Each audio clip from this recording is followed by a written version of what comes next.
안녕하세요. 오늘도 서연살롱을 찾아주셔서 감사합니다.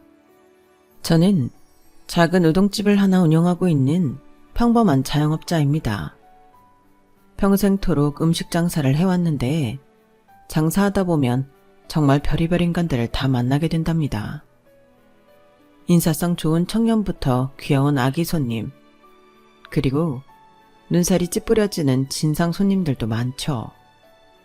요즘엔 간혹가다 뉴스에도 그런 진상 손님들이 많이 뜨더군요. 요즘에야 세상이 좋아져서 저희 같은 식당 주인이 곤란한 상황에 처하면 다른 손님들이 그렇게 영상도 찍고 하지만 저 때는 그런 것도 없었어요.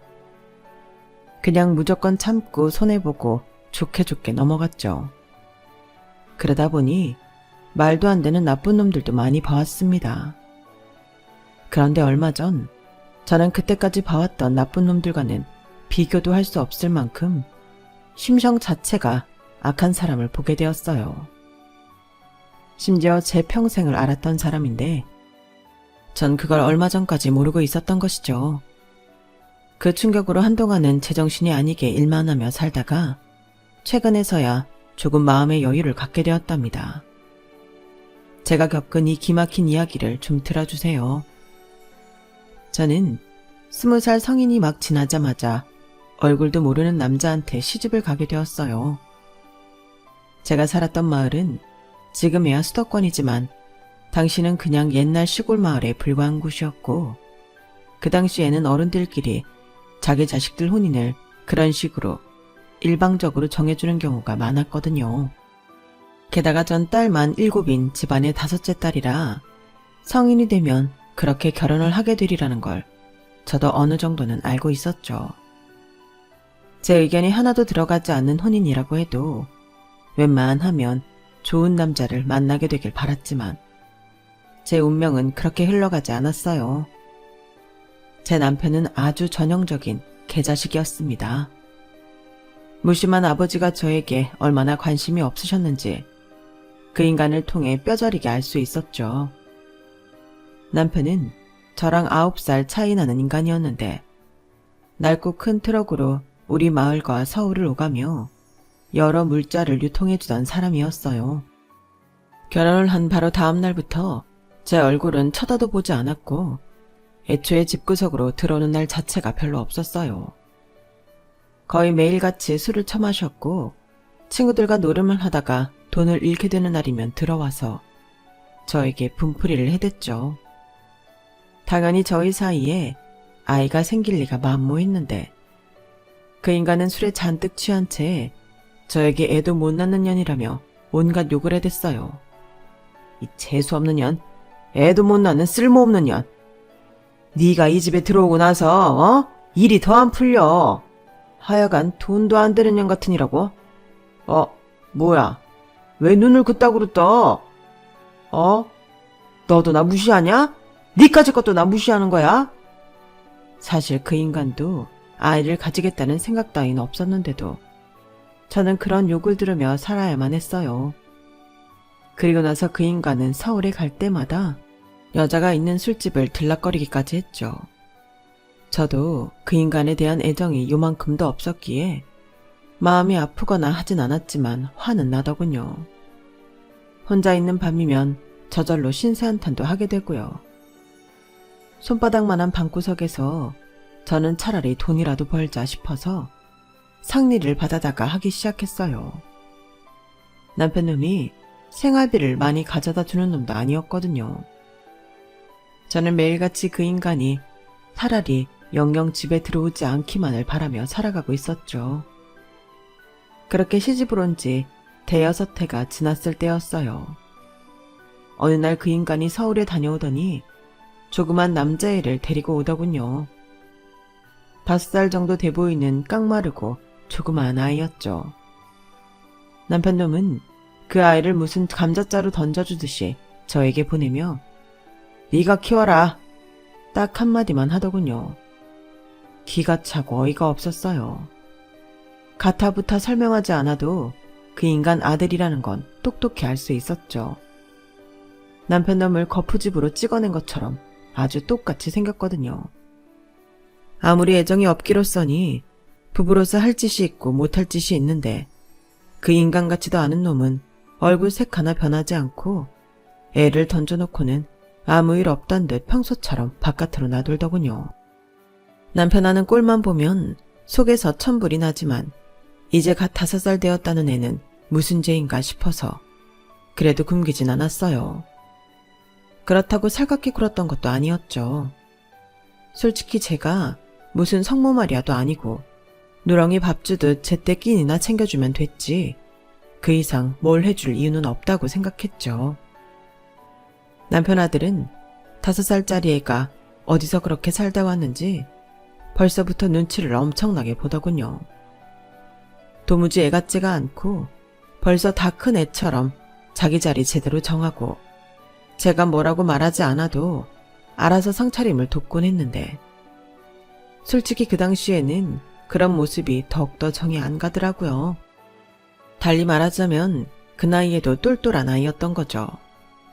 돌이켜 생각해보면 눈치도 빠르고 제 생활 패턴에 알아서 맞춰서 움직이니 제가 실질적으로 힘든 부분은 없었어요.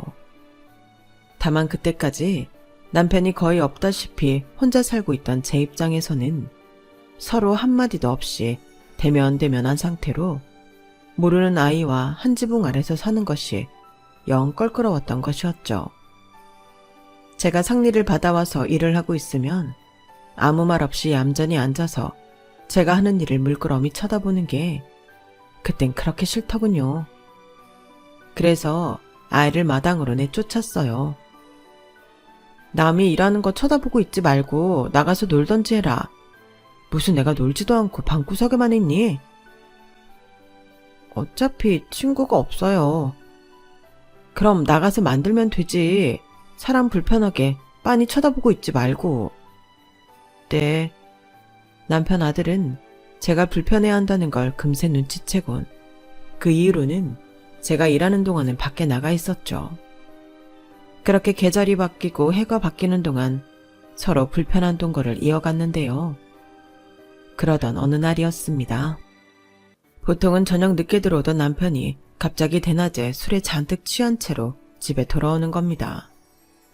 저는 상리를 하는 걸 남편한테 말한 적이 없었는데 제가 따로 돈을 번다는 사실을 알면 그 돈까지 남편에게 빼앗길 것이기 때문이었어요. 그런데 무방비한 상태에서 제가 상리를 하는 걸 들키게 되니 남편은 그 돈을 요구하며 절 손대기 시작했죠. 보나마나 노름이나 계집질에 쓰려고 하는 것 같았는데 저는 곧 죽어도 이미 다 써서 모아둔 것이 없다고 시치미를 대고 있었어요. 그때 평소처럼 밖에 있던 남편 아들이 어느새 집으로 와서는 남편에게 외쳤어요. 아버지, 조 사장님이 시장에 오셨어요. 뭐? 누가 와?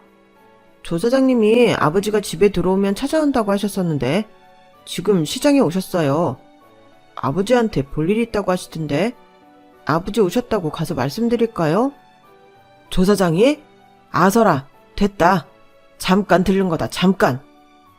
남편은 아들의 말에 갑자기 허둥지둥 외투를 집어들더니 다시 집을 나가려고 하더군요. 그러면서 나가기 전에 아들한테 단단히 일러두었어요. 너 내가 다녀갔다는 거 조 사장한테 절대 말하지 말아라. 알겠냐? 앞으로도 아버지 다녀갔냐고 물으면 무조건 서울에 있다고 얘기해. 절대 나 있다는 소리 하지 말어. 안 그럼 아주 혼날 줄 알아. 자기 아들을 향해 무섭게 윽박지른 뒤 남편은 그 길로 후다닥 동네를 빠져나갔어요. 저는 남편 아들 덕에 산발인 머리를 다시 정리하고 얼굴이며 팔, 다리 곳곳에 난 상처를 닦고 약을 바를 수 있었죠. 제가 약을 바르는 사이 남편 아들은 말없이 흐트러진 일감들을 차곡차곡 정리해 주더군요. 저는 자리가 어느 정도 정리되고 난 뒤 남편 아들과 저녁 식사를 한 뒤 애를 데리고 나와 동네 슈퍼로 가서 아이스크림을 사 먹였어요. 슈퍼 앞 평상에 나란히 앉아 함께 아이스크림을 먹으며 그때 처음으로 그 애와 마음을 터놓은 대화를 했네요. 조 사장이 누구니? 저도 몰라요. 여기 처음 올 때 아버지가 트럭 안에서 통화하는 내용을 들었어요. 이 근처에 조 사장이라는 사람이 사는데 아버지가 피해야 한다고요. 밖에 나간 줄 알았는데 근처에 있었던 거야? 아버지 오신 건 어떻게 알았어? 아까 구두 닦아드리던 아저씨가 말해줬어요. 아버지 오셨다고. 구두? 무슨 구두를 닦아? 시장 앞에 구두 사장님이 일을 알려줬어요. 종종 가서 사장님 일 도와드리면 500원씩 주세요. 너 몇 살이지? 이제 7살이에요. 글은 읽을 줄 알아? 아니요. 앞으로는 구두 닦기 그만하고 글부터 배워. 내년이면 너도 국민학교 갈 나이다.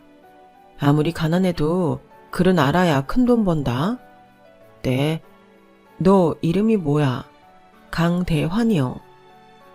그렇게 대환이의 도움을 받아 남편의 손찌검에서 벗어날 수가 있었던 그날 이후 저는 매일같이 대환이가 한글을 떼는 것을 옆에서 가르쳐 주었어요. 그 애가 다 가도록 상리를 하면서 공부를 봐주다 보니 어느덧 대환이와 저는 제법 가까워졌죠.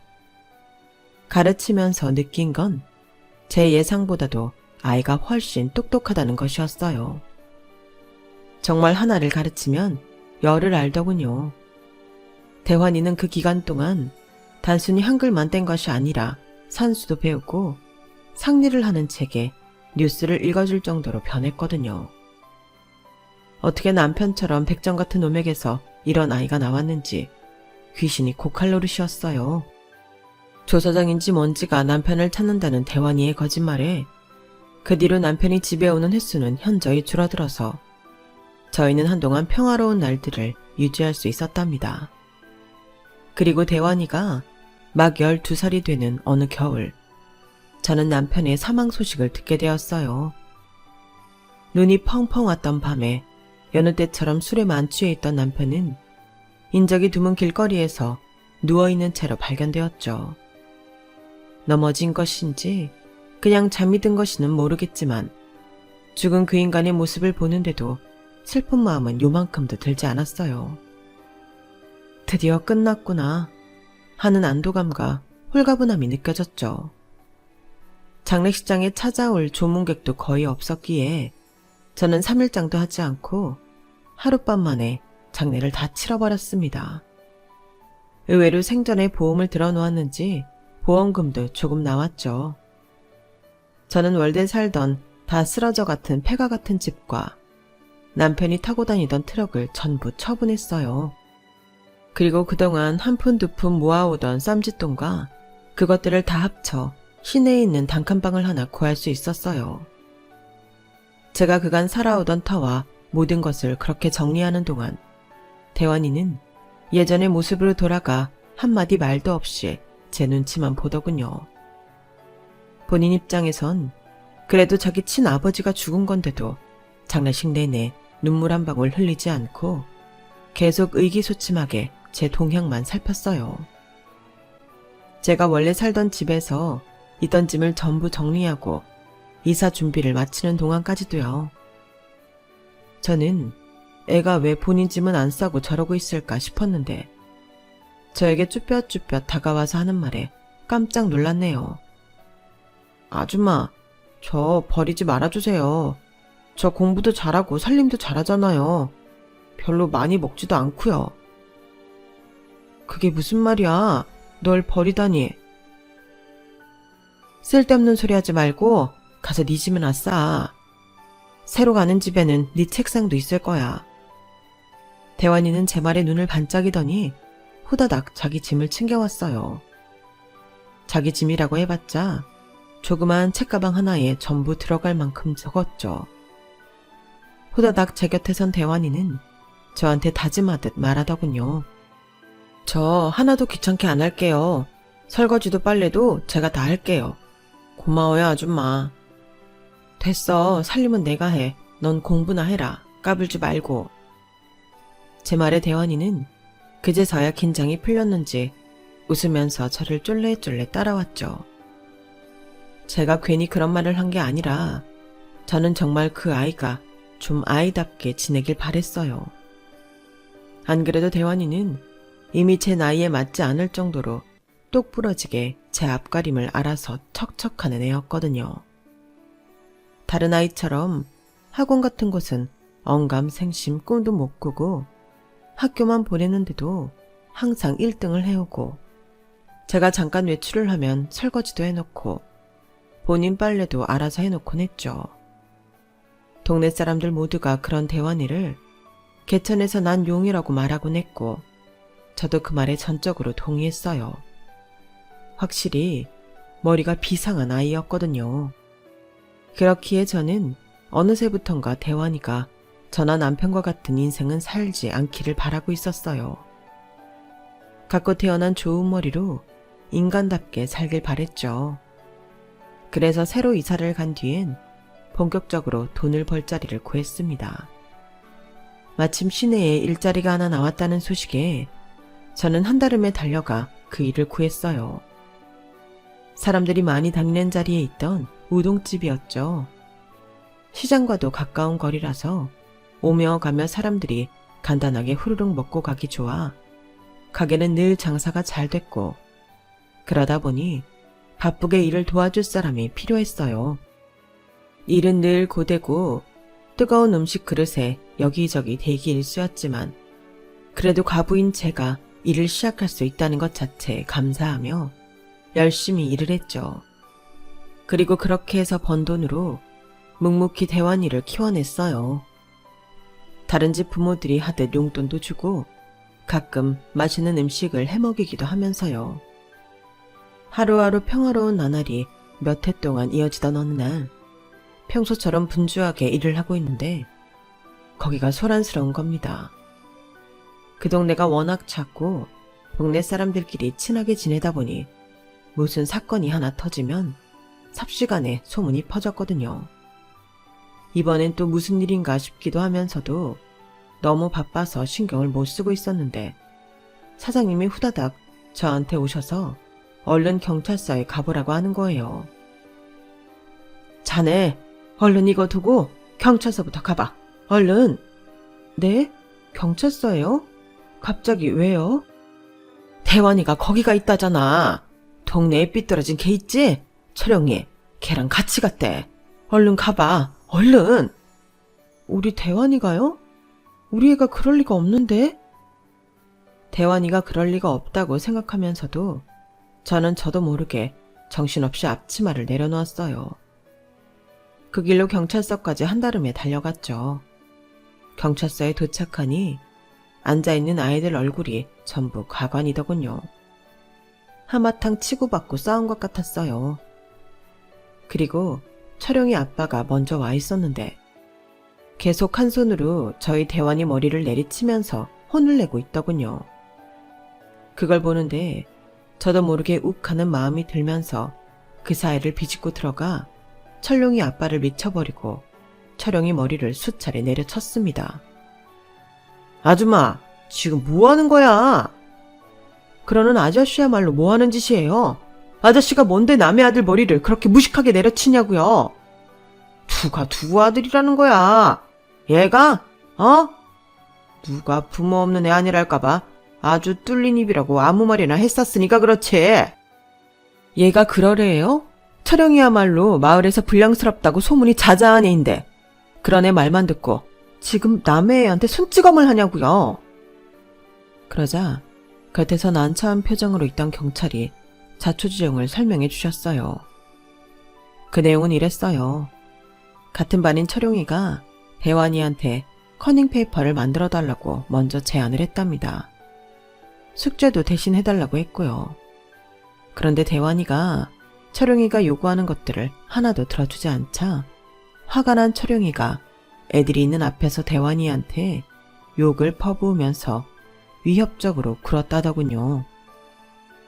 부모도 없는 고아 주제에 반항한다는 식으로요. 그런데 그 얘기를 들은 대환이가 눈 하나 깜짝 않고 너도 엄마 없잖아. 멀쩡한 엄마가 바람나서 도망가는 것보다 나은데? 라고 맞받아치자 머리끝까지 화가 난 철용이가 주먹을 날리면서 싸움이 시작된 것이었죠. 반 애들 말로는 철용이가 대환이한테 부모가 없다고 놀린 적이 한두 번이 아니었다고 해요. 그럼 우리 애가 아니라 촬영이 저놈이 처음부터 우리 애를 못 살게 군 거네요. 그래놓고 뭘 잘했다고 남의 머리를 그렇게 내리쳐요. 당신 아들한테 빨리 사과하라고 해요. 뭐? 저 소리를 듣고도 그딴 말이 나와? 애가 뚫린 입이라고 저딴 저급한 소리를 해댄다는데 아줌마가 애 보호자라면 아무리 부모 없는 애라도 교육은 똑바로 시켜야 할 거 아니야. 우리 애가 뭐 없는 말 했어? 아저씨가 허구한 날 시간만 나면 낚싯대 들고 사라지고 그 집 할머니가 며느리를 그렇게 못살게 굴었다지? 그런 집구석에서 와이프가 바람이 안 나고 배겨? 뭐라고? 이 여자가 말이면 다인 줄 아나? 그리고 아저씨야말로 애 교육을 어떻게 시켰길래 벌써부터 조그만 게 컨닝을 할 생각을 해요? 자식 교육을 대체 어떻게 시키는 거야? 내가 당장 이 길로 학교 가서 교장 선생님 뵙고 제대로 문제 삼을 거예요. 알았어요? 촬영이 저놈의 자식이 아주 각별한 주의가 필요한 애라고. 누가 지 남편 잡아먹은 여자 아니랄까봐 뭔 놈의 여자가 이렇게 드세? 아줌마 애도 아니면서 왜 이렇게 쌈딱처럼 바락바락 대드냐고. 우리 아들 얼굴은 그럼 저절로 이렇게 피어나고 멍들었어? 제가 주먹을 휘두르니까 맞은 거 아니야. 그럼 아저씨네 애가 저렇게 못돼 처먹게 구는데 싸움이 안 나게 생겼어요? 그리고 얘가 왜 내 아들이 아니야? 아저씨 자식보다 훨씬 더 잘 키우고 있구만. 애 하는 꼬라지 보면 누가 봐도 댁내 아들이 내놓은 자식이네요. 학교 끝나면 학원을 가던 놀이터에서 놀던 아니면 집에 가야지. 허구한 날 뒷동산에서 불량한 애들이랑만 어울리고 아주 이 동네에 소문이 파다하다고. 알아? 실제로 초령이는 옷도 늘 꾀죄죄하고 관리가 안 되는 티가 났고 행실이 안 좋은 것도 유명했어요. 제 말에 초령이 아빠는 얼굴이 불그락 푸르락해지면서도 아무런 반박도 못했죠. 이때다 싶었는지 계속 난처해야 하던 경찰이 저희를 떼어놓으며 진정시켰고 겨우 화를 잠재운 저희들은 각자 애들을 데리고 경찰서에서 나와 흩어졌어요. 대환이는 눈두덩이가 퍼렇게 멍이 들고 입술이 터진 채로 아무 말 없이 조용히 제 뒤를 따라왔죠. 저는 집에 가는 길에 있는 약국에 들러 일단 큰 상처부터 치료를 해주고 다시 집을 향해 걸었습니다. 그리고 집 앞에 다다라서 대환이를 돌아보았어요. 어느새 저보다도 키가 커진 대환이는 어릴 적 그랬듯이 제 눈치를 보고 쭈뼛거리더군요. 저는 낮은 목소리로 말했어요. 최룡이네 엄마 얘기는 어떻게 한 거야? 어떻게 알았든 아무리 화나도 그런 얘기는 하는 게 아니야. 네, 죄송해요. 그래도 당하고만 있지 않은 건 잘했어. 앞으로도 누가 괴롭히면 아주 본때를 보여줘. 알았지? 너무 심한 말은 삼가고. 네, 아줌마. 앞으로는 엄마라고 불러. 집에서건 밖에서건. 네? 그럼 네가 내 아들이지 아니야? 내가 그럼 널 못하러 뼈 빠지게 우동 팔아서 키워주니? 왜? 엄마 하기 싫어? 놀란 눈으로 절 보던 대환이는 농담 섞인 제 말에 씩 웃으며 네 엄마 라고 대답했어요. 그리고 그 이후로 저희는 정말 친엄마 친아들 사이처럼 전보다 더 가까워지게 되었답니다. 대환이는 저를 곧잘 엄마 하고 부르며 아들 노릇을 했고 저도 대환이를 진짜 아들로 생각하고 대했죠. 아니 사실 이미 한참 전부터 대환이는 제게 그냥 아들이었어요. 저도 저희 아들도 미처 알아차리지 못했을 뿐이었죠. 저희 아들은 그런 사건이 있었음에도 며칠 뒤 시험에서 전교 1등을 했어요. 그 이후로는 알게 모르게 제 아들을 얕잡아 보던 애들도 싹 사라졌다고 해요.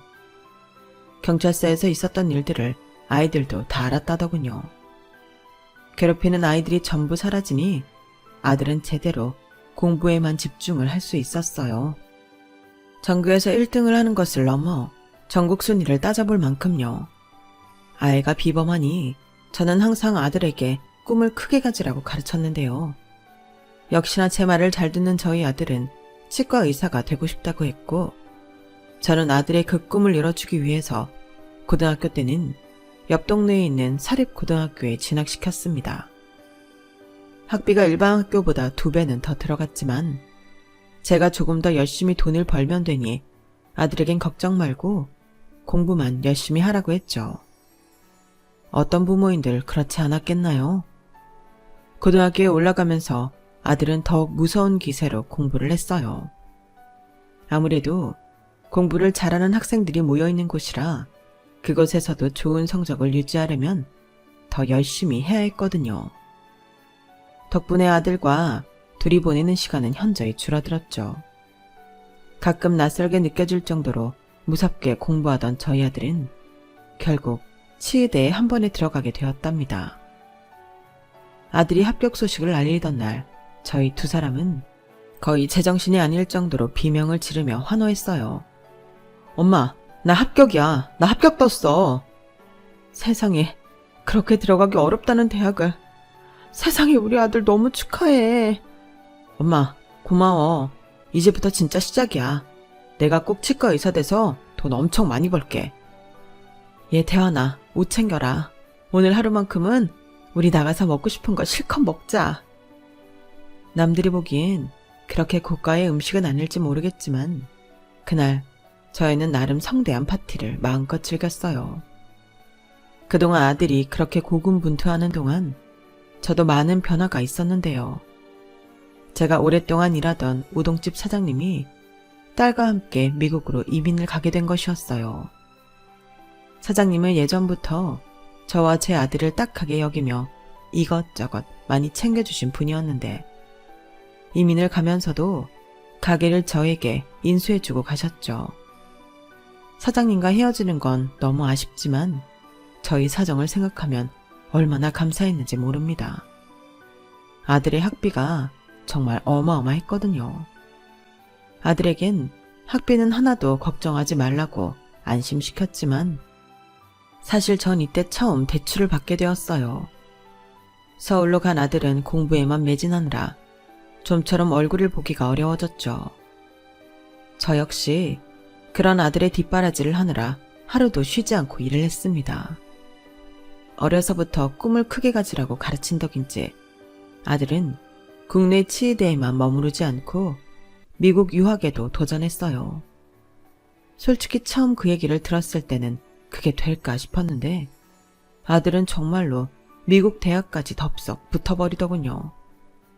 합격 소식을 들었을 땐 아들과 함께 있었는데 우린 서로를 얼싸안고 눈물을 흘릴 수밖에 없었죠. 고생했다 우리 아들. 그동안 정말 너무 고생했어. 세상에 나 미국이라니. 내가 해준 것도 별로 없는데. 아니야, 엄마가 해준 게 뭐가 없어.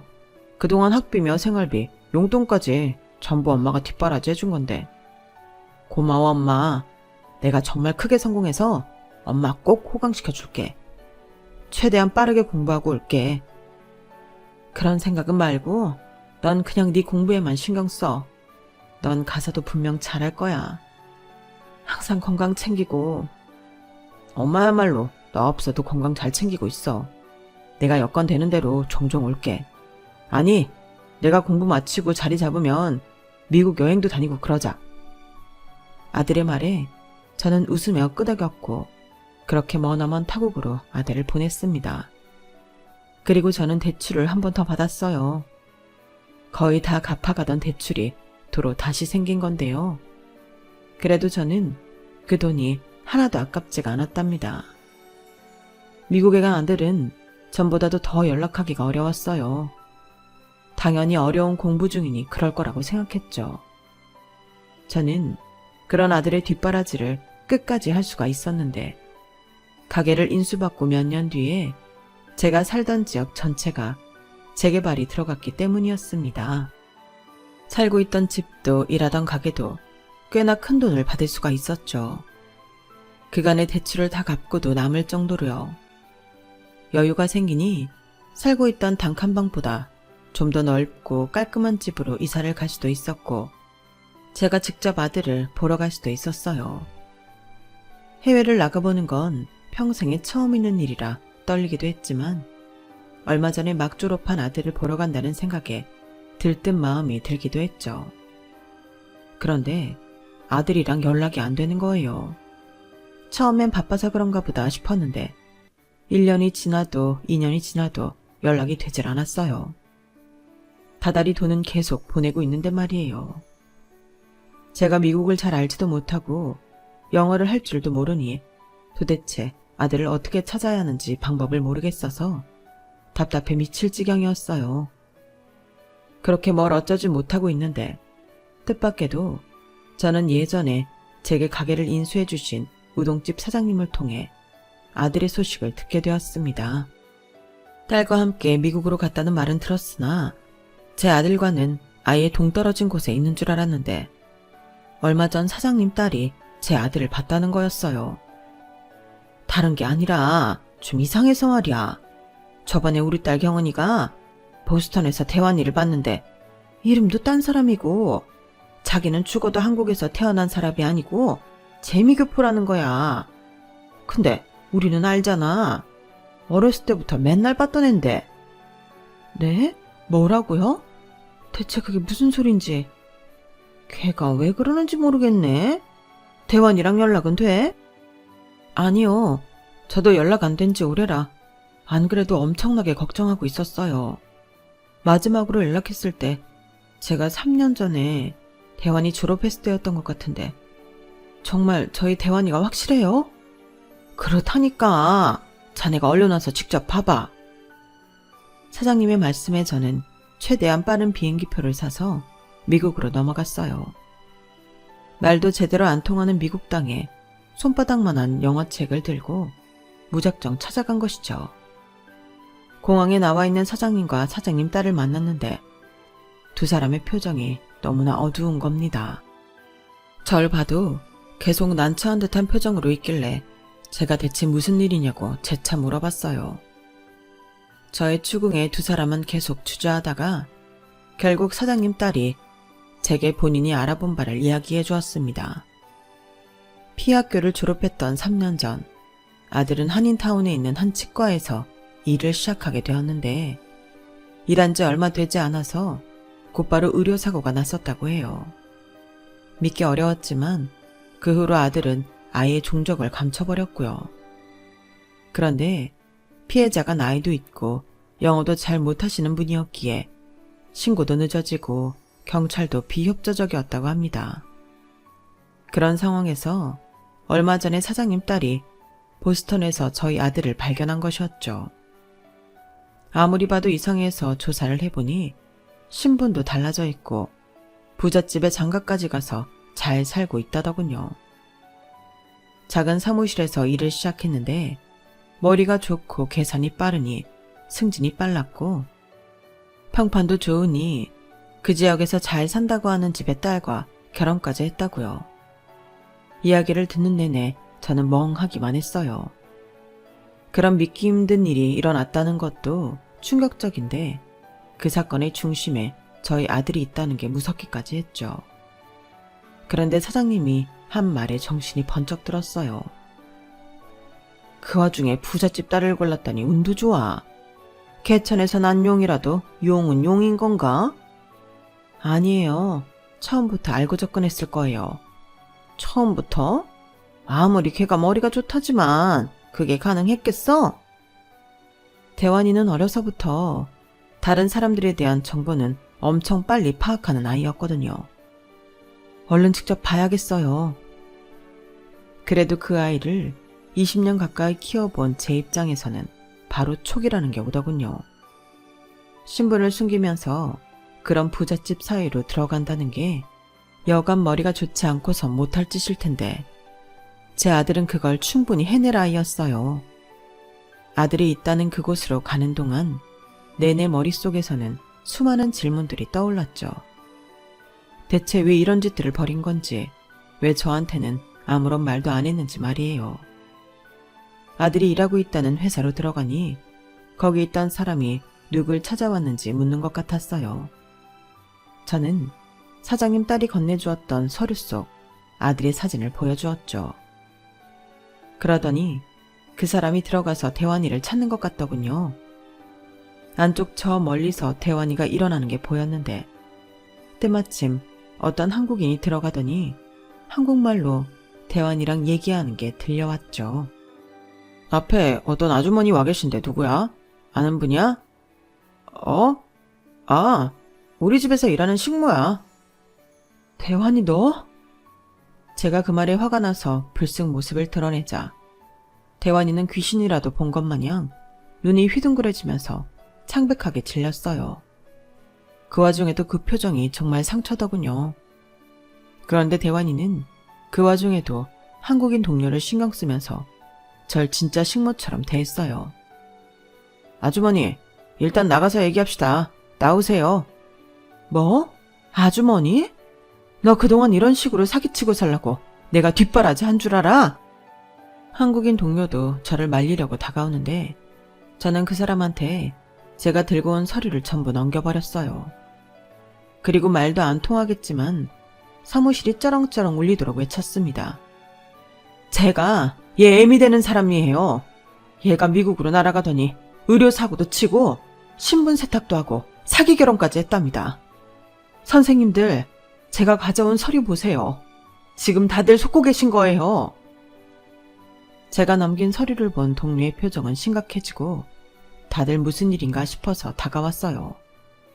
대원이는 얼굴이 더더욱 백지장처럼 하얗게 질려버렸고요. 그러다가 갑자기 대원이가 아이씨 라고 작게 욕을 하더니 순간적으로 절 밀쳐버리면서 나가는 문을 향해 질주하더군요. 하지만 얼마 도망도 가지 못하고 보안팀에 잡혀버렸고 그 길로 경찰에 넘겨지게 되었어요. 그리고 그때부터 아주 제대로 혼쭐이 나기 시작했죠. 대환이에게 속아 넘어간 처갓집에서도 대환이를 상대로 엄청난 소송을 걸었고 대환이가 다니고 있던 회사에서도 고소를 했죠. 몇 년 전 그냥 넘어갔던 의료사고와 관련해서도 엄청나게 후폭풍을 맞게 되었어요. 미국 법이 무서운 게 그간 저질러온 수해가 속속히 밝혀지자 형벌이 점점 곱절로 늘어나는 것 같더군요. 대환이는 마치 동네 북처럼 여기저기서 얻어맞는 것 같았습니다. 저도 그렇게까지 상황이 흘러갈 줄은 예상치 못했어요. 최종적으로 대환이는 남은 인생의 대부분을 감옥에서 보내야 할 정도로 형량이 나오게 되었죠. 다 그 나이가 그 꼬맹이였을 적에도 우는 법 한 번이 없던 아이가 법정에서 정말 엉엉 울더군요. 그 모습을 보는 저도 당연히 기분이 좋진 않았어요. 한국으로 다시 돌아오기 전 저는 대환이와 제대로 대화를 나눠보기 위해서 면회를 갔었어요. 그때까진 대환이가 큰 잘못을 저지르고 제게도 씻을 수 없는 상처를 줬지만 그래도 아직까지 내 새끼라는 마음이었죠. 속이 까맣게 타버린 채로 그 아이를 만났는데 그 아이는 분노가 가득한 눈으로 절 노려보더군요. 여긴 왜 왔어? 당신이 망쳐놓은 내 인생 비웃기라도 하려고? 뭐? 너 지금 엄마한테 그게 무슨 말버릇이야? 내가 널 이렇게 만들었다니. 널 이렇게 만든 건 바로 네 자신이지. 네가 순순히 처음부터 잘못을 인정하고 피해자한테 배상도 잘해줬으면 일이 이 지경까지 왔겠어? 그 멍청한 할망구가 자꾸 말을 안 듣고 움직이니까 사고가 난 거지. 그게 어떻게 내 잘못이야? 평생 시장바닥에 있던 당신이 의사가 하는 일에 대해 뭘 안다고 지적질이냐고. 나는 네가 치과 의사인지 뭔지가 될 때까지 내 모든 생을 바쳐서 네 뒷바라지를 해준 사람이야. 근데 어떻게 그딴 식으로 말을 하니? 네가 그러고도 사람 새끼야? 누가 시켰어? 아줌마가 알아서 그러겠다고 한 거였잖아. 내가 언제 그래달라고 했냐고. 당신도 내가 의사가 돼서 돈을 잘 벌만한 싹이 보이니까 잘해준 거 아니었어? 먼저 나한테 공부하라고 꿈을 크게 가지라고 부추긴 건 당신이잖아. 내가 멍청한 애였으면 애초부터 눈길이나 줬었겠냐고. 아빠 죽고 나서 바로 버렸겠지. 그래, 내가 내 평생을 잘못 살았구나. 옛말에 머리 검은 짐승은 거두는 게 아니랬는데 내가 그걸 몰랐어. 여기 무슨 보석금 제도인가 뭐식인가 있다 그래서 그게 필요한지도 물어보려고 했는데 이제 그럴 필요가 없겠네. 네가 그래달라고 할 리도 없고 설령 네가 부탁하더라도 이젠 내가 싫으니 그래, 앞으로 감방에서 한번 잘 살아보렴. 네 그 잘난 머리로 감방한 사람들도 이리저리 요리하면서. 잠깐, 보석금이라니? 잠깐, 아니 엄마, 보석금이라니. 무슨 돈으로 보석금을 대줘? 그거 금액이 정말 엄청난데? 우리 지역 몇 해 전에 싹 다 재개발 들어간 거 모르니? 하긴 그동안 사고나 치고 못된 짓만 하고 다니느라 몰랐겠구나. 이제 너랑은 상관없는 일이니까 신경 끄렴. 평생 2번 다시 보지 말자. 엄마 미안해. 엄마 잠깐만. 나랑 좀만 더 얘기해. 그게 얼만데 엄마? 아들은 목소리가 다 갈라질 정도로 저를 애타게 불렀지만 저는 뒤도 한번 돌아보지 않고 그 자리를 나와버렸어요. 그리고 그냥 곧장 한국으로 날아버렸죠. 미국에서 있었던 그 폭풍 같던 시간 동안 계속 절 도와주셨던 사장님과 딸에게 감사 인사도 드리고 작지만 보답도 해드렸어요. 사장님이 정말 좋은 분이신 게 제가 너무 걱정된다며 평소보다 연락도 자주 해주시고 시간 될 때 한국에 놀러 오시겠다고 약속도 해주시더라고요. 솔직히 그때는 이 세상에 저 홀로 내팽겨 처진 느낌에 정말 힘들었는데 사장님 덕분에 다시 기운 차릴 힘을 많이 받았습니다. 한국으로 돌아온 뒤 전 다시 우동집을 열었어요. 대환이에게 보냈던 돈을 안 보내기 시작하니 상당히 여유가 생겼거든요. 원래 살던 동네 바로 옆 동네로 와서 가게를 오픈하려는데 요즘은 세상이 많이 달라져서 키오스크니 배달이니 뭐가 많더군요. 그렇게 한동안 정신없이 우동집을 오픈하고 사람을 뽑고 또 손님을 맞이하고 정신없이 몇 개월을 달려왔네요. 저는 그 기간 동안 누가 말려도 일부러 더 일에만 집중했는데요. 뭐라도 하지 않으면 도저히 견딜 수가 없는 시간이었거든요. 어떤 마음이었건 미친 듯이 집중해서 이것저것 해놓고 나니 오픈하자마자 손님들이 많이 찾아와서 참 다행스러웠습니다. 시스템을 다 갖춰놓고 나니 이제는 조금 여유가 생기고 그러다 보니 지난 일들이 떠올라 한밤중에도 냉수를 벌컥벌컥 들이키고 눈물이 왈칵 나기도 했어요. 대환이 그 나쁜 새끼한테 제 인생을 갖다 바친 것이 너무나 한스러워서요. 한동안 상태가 좋았다 나쁘다가를 반복하다가 이렇게 제 사연을 적어보게 되었답니다. 제가 사연살롱 채널을 주방 오픈할 때 종종 틀어놓는데 평소 다른 분들의 이야기를 들으며 저도 참 많은 위로를 얻었거든요. 아마 제 사연을 듣는 누군가는 저보다 힘들었던 사연이 있을 수도 있고 또 어떤 누군가는 저보단 덜 힘들었을 수도 있겠어요. 하지만 어떤 방식으로든 제 이야기가 여러분들께 위로가 되었으면 좋겠네요. 저 역시 항상 많은 위로를 받고 있거든요. 제 이야기를 끝까지 들어주신 분들 모두 하루하루 평안하시길 바랍니다. 여러분, 사연 댓글에 응원과 현명한 조언 부탁드려요.